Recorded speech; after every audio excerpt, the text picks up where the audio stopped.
The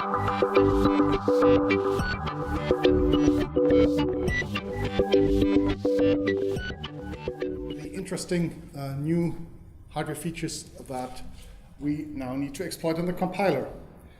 So I'll be talking about a little bit about the hardware itself, the new instruction set, things we got, and then I wanted to talk about some of the considerations we made in how to support that on the software side. From a system perspective, what do we have to do on the ABI side to support the new instructions, and also what we did on the language side to make those new features available to application programs. And finally, I'll talk about where we stand with implementation in the ecosystem across the whole toolchain, in particular on the LLVM side and the Clang side. So this is a chart from the announcement of the new processor. As I said, it came out last month. It was actually announced already in January. That's what the date you see here. And that's sort of the last couple of iterations of the mainframe processor. To recap, if you haven't followed the mainframe technology so closely, and this is just the last 3 generations after the current one, but that happens to be exactly the processors that we support in LLVM. So the C10 was the very first processor we actually support on the LLVM backend, and we do support the C196 and the CC12. And as I said, the C13 is the new one, just out. It is not yet supported by the mainline LLVM repository. We have patches on the side, which we are still sort of polishing, and I hope to be able to submit patches to support this to LLVM and Clang within the next 2 or 3 weeks or so. So this is what I would have been working on if I weren't here right now. I'm not going into all the details of the features that we see here. Just here, the one thing that I want to talk about in this talk is SIMD. Now, SIMD in itself is, of course, not a new feature. Many processors have supported SIMD for a long time, but not on the mainframe. So for the mainframe, it is completely new. There has been no SIMD support in the instruction set so far. Now, that raises the question, well, why introduce SIMD now? And one part of the explanation is what you can see in this slide here, which shows even going further back, that's actually all the 64-bit capable mainframe processors. Of course, mainframe processors in itself go back to the 1960s. I'm not showing all of these, but since the year 2000, we support the 64-bit version. And for a long time, we basically saw Moore's law in operation, also, of course, on the mainframe processor side. But again, this will be not news if you followed similar pictures from other architectures, whether you look at Power or Intel or what have you. We are not going to get any faster if you just look at clock speed. And in particular, if you do look at clock speed, last generation model topped out at 5.5 gigahertz, which is actually pretty good compared to... Quick interruption. I hope you have a high voice, because we got the audio transfer in the other room, and people really like you, but we hear all your presentation as well. That's weird. Yeah, that's kind of technical stuff. Okay. So you can continue, just raise the voice a little. So do you still hear me in the back? Yeah. Okay, good. So let's try it that way. Okay, something new every time. Okay, so as I was saying, well, we did actually reach quite high frequencies, but at some point it just doesn't work anymore. If you look at the current processor technology, so we're at 22 nanometers right now, you just don't get these high frequencies anymore. And of course, that means if you still want to see the performance of your application programs to increase, even though you can't increase the clock speed anymore, you have to come up with other tricks. And basically, all of these have to do with increasing parallelism in some shape or form. So the simplest, of course, is to just increase the number of cores. So we have now 8 cores on one chip, and we increase the overall number of cores in the full system to something like 140 usable cores in one mainframe. We have improved the parallelism in the sense of execution units that operate in parallel, which also allowed us now to introduce SMT, simultaneous multi-threading, again, a feature that other processors have already had for some time. And also, and that's sort of the last level of parallelization that we'll be talking about for the rest of the talk, introducing parallelism on the instruction level where we have a single instruction that operates on multiple data, the classical SIMD vector stuff.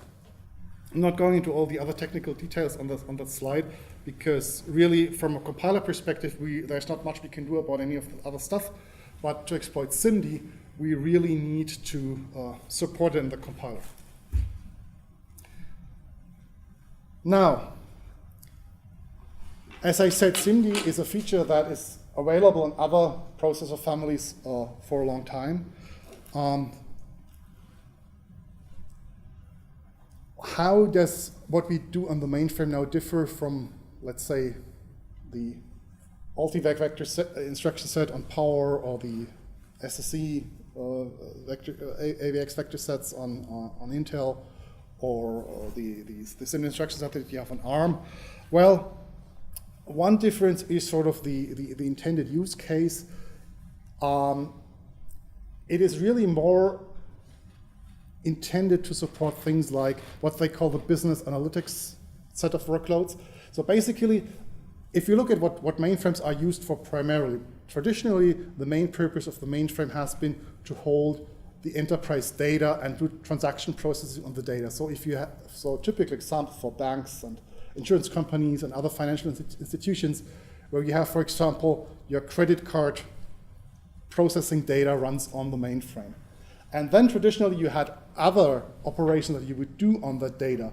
That's where the whole field of big data analysis and so forth comes in, which you would typically do on some other systems, right? So you had your data on the mainframe for the transaction processing, and then you would copy the data off to some other system and do all those analysis tasks there. But it turns out that actually, if you don't have to move to a different system, but you can just do it on the same system, there's new things you can do. So for example, staying with the example of credit card processing, one part of analytics that they do is fraud detection. So they look at the history of transactions and see, well, this looks weird, and it's a potential indication of fraud that is happening with this credit card.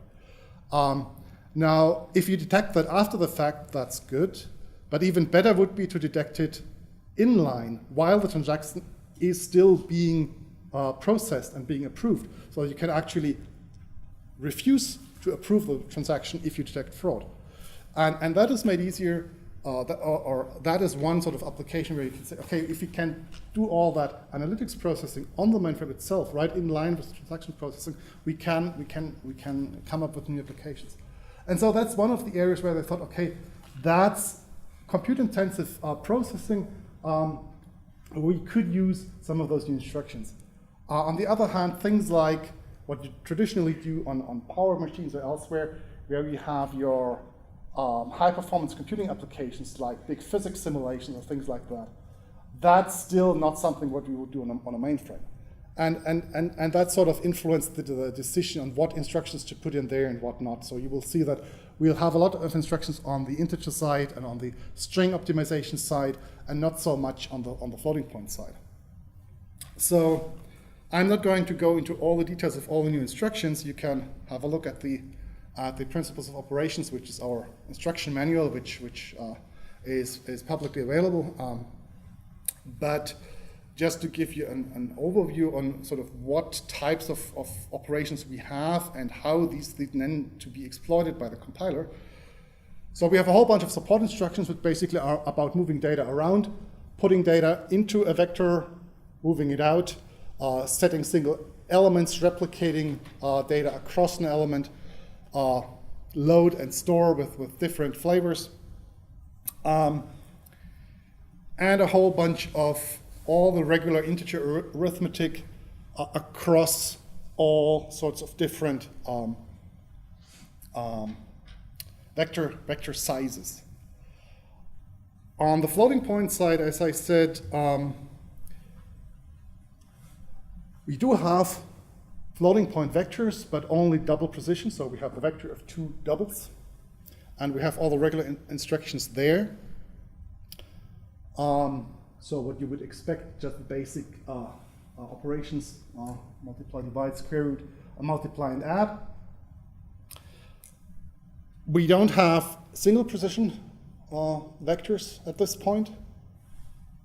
Could be added in a future iteration of the architecture, but right now we don't have them. So, but we do have scalar forms of all the instructions where we basically say just operate on the first element of the vector, which, as we will see in a minute, helps to basically get a larger register set available for floating point operations. And there's a whole bunch of rather special instructions that can be very helpful to operate on strings, implement, for example, the typical C library string routines in a very efficient way, where you can have, let's say you have string data that's been loaded up into a vector as a vector of, let's say, 16 characters or 8 half words or 4 wide characters, depending on what character format you're using.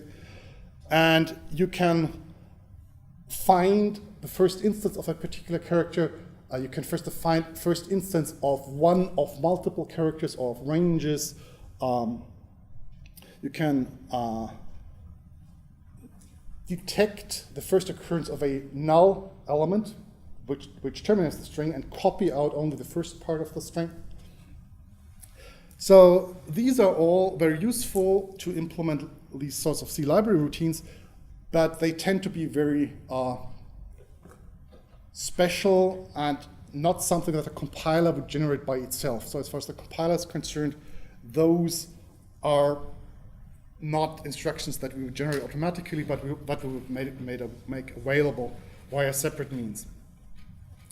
Now, I already mentioned, okay, yeah, that's just an example of a particularly interesting instruction that is maybe a little bit out of, maybe a little bit different than what you've seen elsewhere, which is a vector gather and scatter. So this is interesting because usually if you use vector operations, you load up a vector, if you have a vector of 4 elements, you load the 4 elements from consecutive memory addresses, right? So you load the vector, you operate on it, and you store it back somewhere, which is nice if they are all consecutive in memory, right? But in particular, if you have things like auto-vectorized loops, sometimes things don't line up so easily. So what this instruction allows you is to basically have a vector of addresses, right? So you have a vector of addresses or a vector of indices, which you add to a base address. And it says, well, I want to load this element of this target vector from the address which I get by using this one element of the index vector. So it still doesn't load all 4 elements in a single instruction because, I mean, from what the hardware would have to be doing when it generates addresses, it doesn't work out that way. But you can say, well, I'll load the first one and then you issue the instruction a second time and load the second one and so forth if you want to do that. So in effect, it allows you to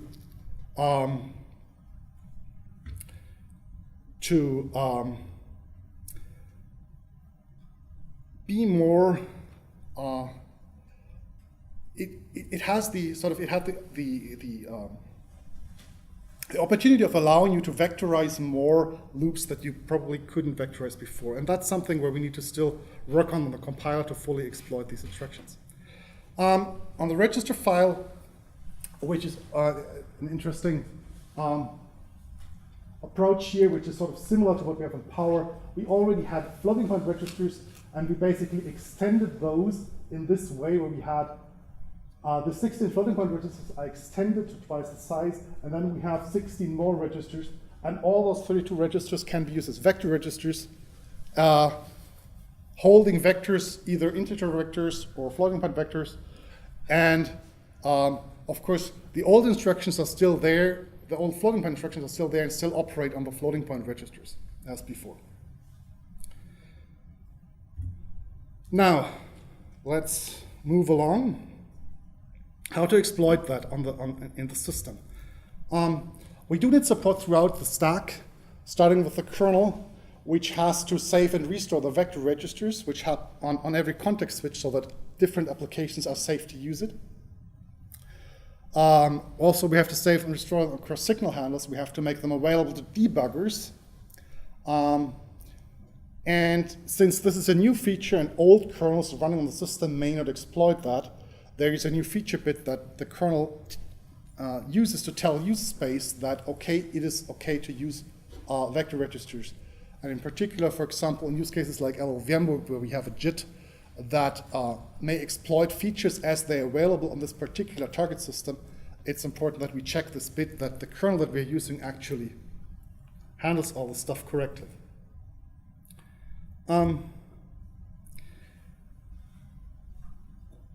Now, beyond the kernel, everybody else must be in sync in, well, who is saving vector registers and when. And unfortunately, this is a story where our initial approach ended up not working as we wanted it. So this made actually, if you have been reading Linux Weekly News about a year ago, there was an article in there in what we did there and what we did wrong and why you shouldn't do it the way we initially tried to do it. So that's quite, quite interesting. So we ended up, the only way that actually works is we have to say that all these new registers are all call clubbered. That is, every function call must be considered to clubber them all. And the problem is that if they are not call clubbered, if you have a call saved register, it has to be saved by functions like setJump and longjump and the get, set, make context routines. And in order for those instructions, for those routines to be able to save and restore them, they have to have space in their buffers. And these data structures are already defined. And if you extend them, it will break the ABI. Now, we thought we could work around that by tricks like symbol versioning in glibc and whatnot, and it works for most cases. But I mean, we knew ahead of time that there is a possibility that you have situations like an application has its own data structure which embeds a jump buff. And if the size of the jump buff changes, then all the rest of the data structure changes. We thought that things like that for jump buff would be unlikely to happen, but in fact it did happen in very critical parts, like a central structure of the Perl interpreter uses that, which means that all the Perl modules that you compile separately no longer work. And even things like libpng, the graphics image processing library, which I don't really know why it needs a jump buff, but it does, which means that many applications that were linking against libpng broke as well. So we had to revert the change. That's somewhat of a sad story, but that's where we are. Now, vector data types. We have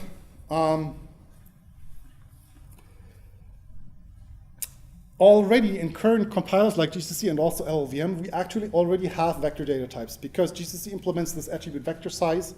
LLVM does as well. And so people can today already use them, and they are implemented somehow. And in fact, on our platform, they are passed by reference. Operations are scalarized so that the compiler just creates separate operations out of that. But we have them, and there could be code in place that uses them. But we decided that with the vector, with the new processor that supports SIMD vectors as hardware elements, we wanted those types to actually use the hardware registers for parameter passing, of course, and for operations.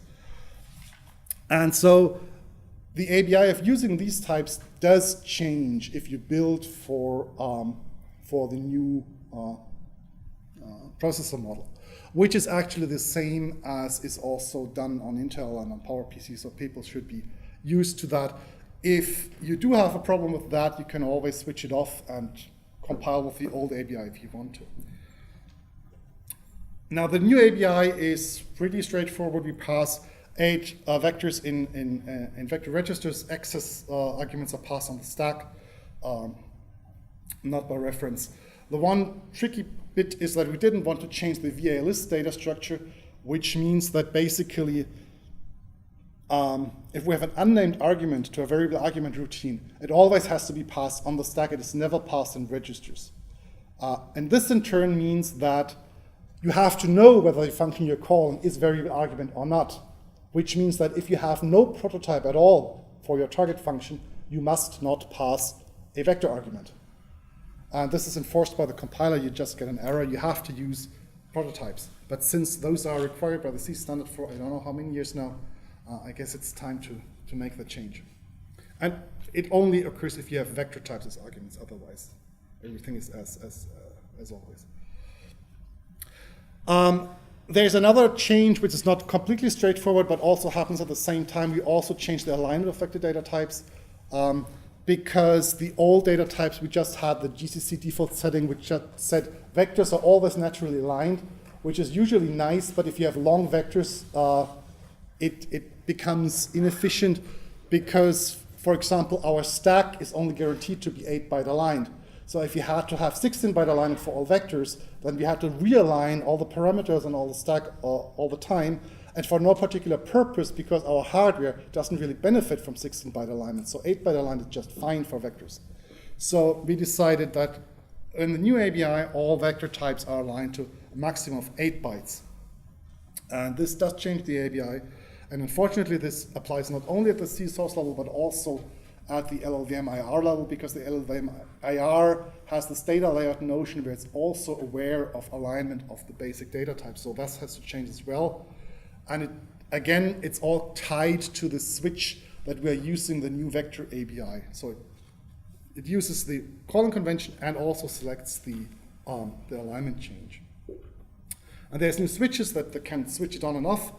And it's on by default if you build for MRH z13. So you get it by default.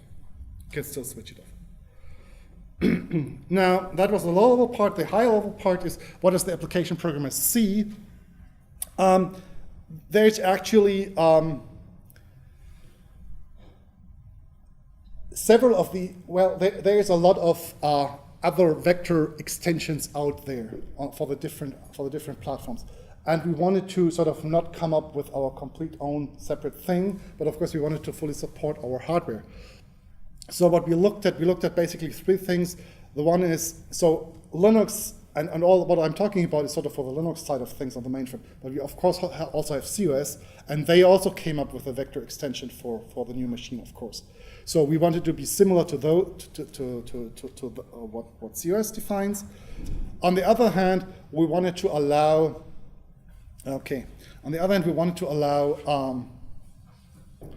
people who have already written, for example, Ultivec code on Power, using the Ultivec intrinsics.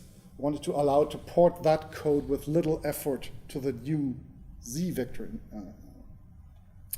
It's not identical, so you have to change your code, but we tried to make those changes so that you only have to change what really needs to be changed, right?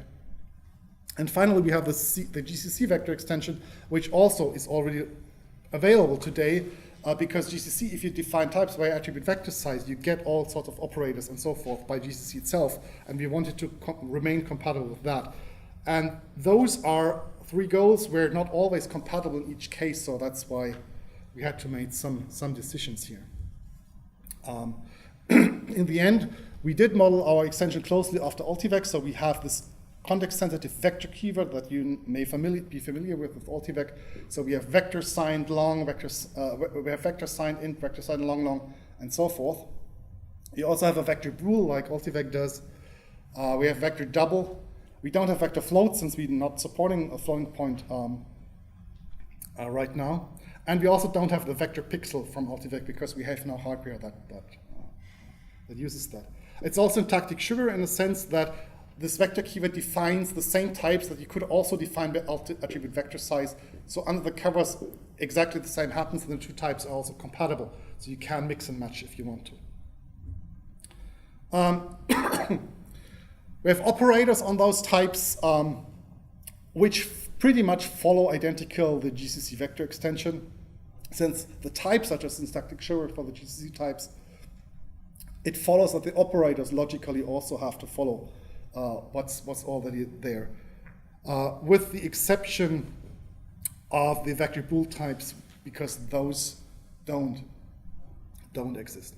So for reasons of time, I think I'll skip over the details, which are interesting, but if you're interested in that, we can come up to me after the talk and we can have a look in the details.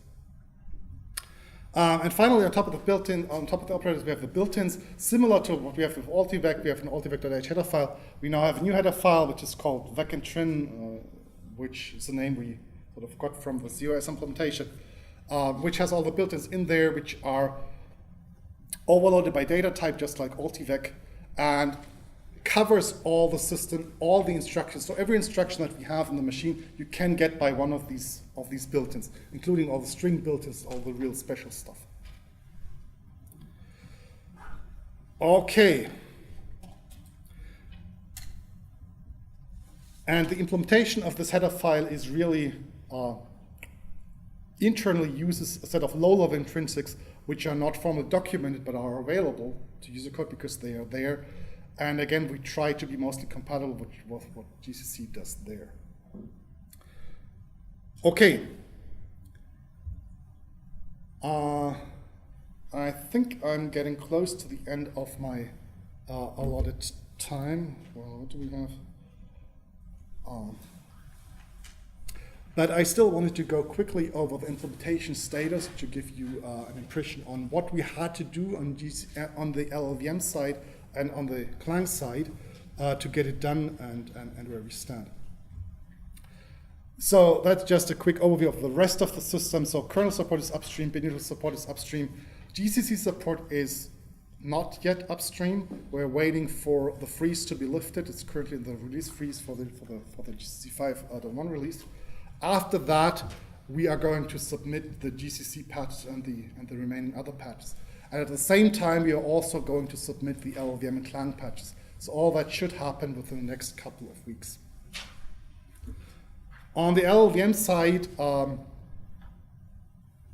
we have support in the core infrastructure for the new processor and the facility and the register set and everything that I mentioned. We have full support for on the MC layer, so the assembler, disassembly, encoding layer for all the instructions. On the code generation side, we support this new ABI that I mentioned, including the data layout changes and the calling convention. We generate most of the core instructions automatically from automatically generated code.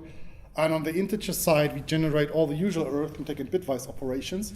So for everything that is not, that the compiler is not able to automatically generate, there's still the intrinsics available. If you want to write high-performance code that uses them, you can still have the intrinsics. Similar on the floating point side, we do use the floating point instructions, and we do use the new instructions that allow you to use scalar floating point on 32-bit registers instead of the 16 on 32 registers instead of the 16 registers. For everything that is not representable directly in the LLVM IR, we have new LLVM IR target intrinsics, basically that model instructions one-to-one, with special twist where instructions return a condition code. We have extra code in LLVM that optimizes using that condition code in order to make a decision like a branch or a conditional move. On the Clang side, similarly, there's the core infrastructure and there's the vector ABI, which is all implemented, where most of the ABI is actually really in the backend, in the LLVM backend, in the front, and all vector types are passed direct. We do have this language extension that I mentioned, which is similar to the Altivec language extension. Just like Altivec is enabled via a flag maltivec, we have a flag mzvector, which implements the Altivec extension, which is implemented in the Clang front end, shares a lot of code with maltivec, but is a separate thing, and does all the operators and data types that I mentioned earlier. And of course, we have the implementation of this vec_trin header file, which implements all the high-level built-ins. But this is pretty much C code, which just uses generic features of the LLVM that Clang already provides, uses things like the Clang attribute overloaded to implement overloaded built-ins. It uses the attribute enable if to implement argument verification, and it implements the low-level built-ins to actually emit the instructions. So apart from this existing code, the high-level intrinsics are implemented just in plain C code using the regular Clang features. And I guess I'm at the end of my time. That's what I wanted to show. So we have the new mainframe, which is the first to support SIMD. We have implemented the system-wide changes required to support SIMD with the ABI and the source-level vector extensions. Support is already available to some extent and will become available, the missing pieces, in particular the LLVM and Clang pieces, over the next couple of weeks. So if anybody's interested in any more details, we can answer a couple questions maybe right now. Otherwise, I'll be happy to stay available for questions later. And I'm looking forward to, in particular, submitting the Clang patches, because those are common code changes, and if anybody's interested in helping review them and get them landed upstream, I would appreciate that support as well. Otherwise, thank you for your attention, and it's time for questions.